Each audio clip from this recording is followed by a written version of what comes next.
Committee গড়িয়ায় Nabadurga পুজো কমিটির অফিসে ভাঙচুর চলে, আলমারি ভেঙে টাকা লুঠের অভিযোগ, আগ্নেয়াস্ত্র দেখিয়ে খুনের হুমকি দেওয়ার অভিযোগ। ভাবুন একবার সাহস কোন পর্যায়ে পৌঁছলে একেবারে আগ্নেয়াস্ত্র দেখিয়ে খুনের হুমকি দেওয়া হয়, লুটপাট চলে। দেখুন সিসিটিভি ফুটেজও আপনাদের সামনে রাখছি। পুজো কমিটি সেখানে ভাঙচুর চলে, টাকা লুট হয় এবং হাতে আগ্নেয়াস্ত্র নিয়ে রীতিমতো দাপাদাপি এবং গুন্ডামি। স্থানীয় প্রমোটার অমিত গঙ্গোপাধ্যায়ের বিরুদ্ধেই অভিযোগ উঠে আসছে। টিভি, এসি, প্রিন্টার, কম্পিউটার, পুজো শিরোপা, পাঞ্জাবি, উত্তরীয় নথিপত্র উদ্ধার। ঘটনা ইতিমধ্যেই পুলিশ দুজনকে গ্রেফতার করেছে। যদিও ওই প্রমোটারের এত সাহস, এত বেয়াদবি কিভাবে, প্রশ্ন উঠছে।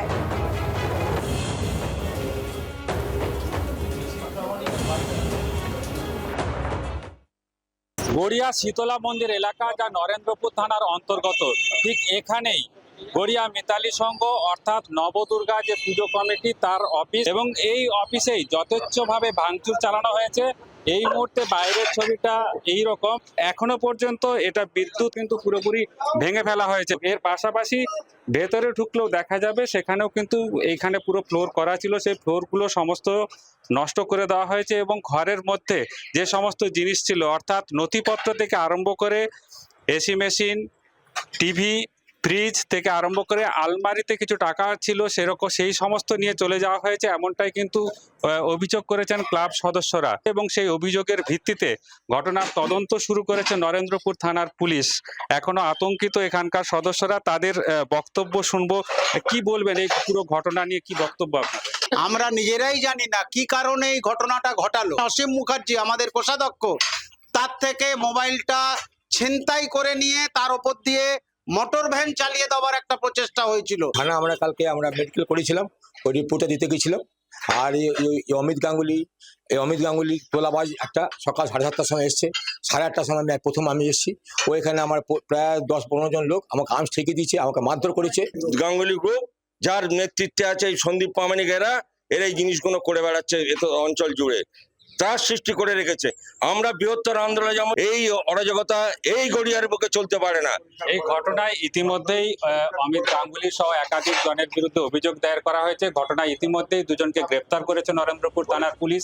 গড়িয়া থেকে জি 24 ঘন্টার জন্য তথাগত চক্রবর্তী। এই অভিযোগগুলো শুনে একটু কি অবাক হচ্ছেন? ভাবছেন এই রাজ্যে শহরে এই দাপাদাপি, এই রব এক স্থানীয় প্রমোটারের, এত হিম্মত কোথা থেকে পান তিনি? তবে এই অভিযুক্ত প্রমোটার, যার বিরুদ্ধে থানায় লিখিত অভিযোগ দায়ের করা হয়েছে, তার এখনো অবধি কোনো হদিশ নেই। তবে জি 24 ঘন্টা অর্থাৎ আমরা এই মুহূর্তে একবার সেই অভিযুক্ত প্রমোটার অমিত গঙ্গোপাধ্যায়, তাকে একবার ফোনে ধরার চেষ্টা করব। দেখি তিনি ফোন ধরেন কিনা। তার ফোন নাম্বার রয়েছে আমার কাছে। জি 24 ঘন্টার হাতে অভিযুক্ত অমিত গঙ্গোপাধ্যায়ের ফোন নাম্বার। চলুন এবার কথা বলার চেষ্টা করি। আমি একেবারে স্পিকারে রাখছি, নাম্বার আমি আগে থেকেই নিয়ে রেখেছিলাম ফোনে, স্পিকারে দিয়েছি। হ্যাঁ, ফোন রিং হচ্ছে। অমিত গঙ্গোপাধ্যায়, যার বিরুদ্ধে এই ভুরি ভুরি অভিযোগ, শুনতে পাচ্ছেন, রিং হচ্ছে ফোন। জানি না আমরা ফোন রিসিভ হবে কিনা, আমরা চেষ্টা চালিয়ে যাব। হ্যালো, না, যোগাযোগ বিচ্ছিন্ন হয়ে গেল। আবারও চেষ্টা করব, আবারও ট্রাই করব, আবারও ফোন করছি আমি।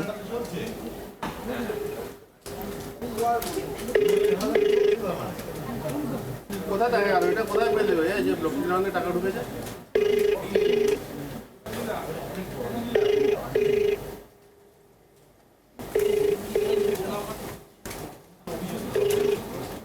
Your call has been forwarded to voicemail. Phone ধরলেন না তিনি। আমরা দুবার চেষ্টা করলাম। অভিযুক্ত অমিত গঙ্গোপাধ্যায়, স্থানীয় প্রমোটার, যার বিরুদ্ধে এত অভিযোগ, যার বিরুদ্ধে থানায় লিখিত অভিযোগ দায়ের করা হয়েছে, তাকে আমরা ফোনে ধরার চেষ্টা করলাম দুবার, আরো একবার হ্যাট্রিক ট্রাই করছি, দেখি তিনি ধরেন কিনা। না, এবার ফোন একেবারে শুরুতেই কেটে দেওয়া হলো, অর্থাৎ রিসিভ করা হলো না ফোন। আমরা চেষ্টা করেছিলাম, কারণ এই অমিত গঙ্গোপাধ্যায়, তার বিরুদ্ধে মারাত্মক সব অভিযোগ। পুজো কমিটির ভেতরে ঢুকে গুন্ডামি করা হয়, দাদাগিরি করা হয়, ভাঙচুর করা হয়, লুটপাট চালানো হয় এবং আগ্নেয়াস্ত্র দেখিয়ে খুনের হুমকি দেওয়া হয়। ভাবুন একবার কতটা সাহস, কতটা বেয়াদবি হলে এই ধরনের অভিযোগ অভিযোগগুলো সামনে আসে, যেখানে বলা হচ্ছে যে স্থানীয় প্রমোটার যার বিরুদ্ধে লিখিত অভিযোগ দায়ের করা হয়েছে তাকে পুলিশ পাচ্ছে না। সেক্ষেত্রে বারবার করে যে অভিযোগটা উঠে আসছে যে কেন এই বারবারন্ত হবে কয়েকজন প্রমোটারের, যার জেরে স্থানীয় বাসিন্দারা তারা একেবারে ভয়ে কুঁকড়ে থাকবেন। প্রমোটারের রোষে এবার পুজো কমিটি, গড়িয়া নবদুর্গা পুজো কমিটির অফিসে রীতিমতো তাণ্ডব চলেছে। দেখুন সেই সিসিটিভি ফুটেজও আবারও আপনাদের সামনে রাখছি আমরা। ইতিমধ্যে অভিযুক্ত প্রমোটার নরেন্দ্রপুর থানায় তার বিরুদ্ধে লিখিত অভিযোগ জানানো হয়েছে। আমরাও আপনাদেরকে একবারে সরাসরি দেখালাম যে আমরা এই সময় তার সঙ্গে সরাসরি যোগাযোগ করার চেষ্টা করলাম, কিন্তু না, তিনি ফোন রিসিভ করলেন না। এখানেই তো প্রশ্ন, তাহলে কি তিনি ভয় পাচ্ছেন? তাহলে কি সত্যি তিনি এই ক্রাইমটা করেছেন? যে অভিযোগটা উঠে আসছে তাহলে কি সত্যি অভিযোগ প্রমাণিত? তাহলে কি পালানোর চেষ্টা করছেন তিনি, তাই কি ফোন রিসিভ করলেন না? এই প্রশ্নগুলো উঠছে। খুব স্বাভাবিকভাবেই এই ঘটনাকে সামনে আসতেই রাজনৈতিক তরজাও তুঙ্গে।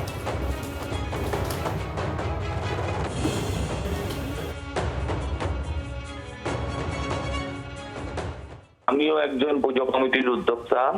খুব স্বাভাবিকভাবে পুজো কমিটির ওপর হামলা হলে সেই হামলা কোথাও মনে হয় যে আমার ওপরই হচ্ছে, আমাদের ওপরই হচ্ছে। ওরা যদি চান, ওরা যদি ডাকেন, সাথে পাবেন, পাশে পাবেন। প্রমোটার রাজ, কুকুর বোঝানো, এটাই তো এই রাজ্যের দস্তুর। মমতা ব্যানার্জি এখন কিন্তু আর বাড়ির শাড়ি পরে দৌড়ে দৌড়ে যাবেন না। মমতা ব্যানার্জি যেখানে তার অনুপ্রবেশকারী বাংলাদেশিদের বাঁচানোর দরকার হবে সেখানে যাবেন। এই যত দুষ্কৃতীরা এই কাণ্ড ঘটিয়েছে তাদের ডাইরেক্ট কানেকশন দেখুন তৃণমূল।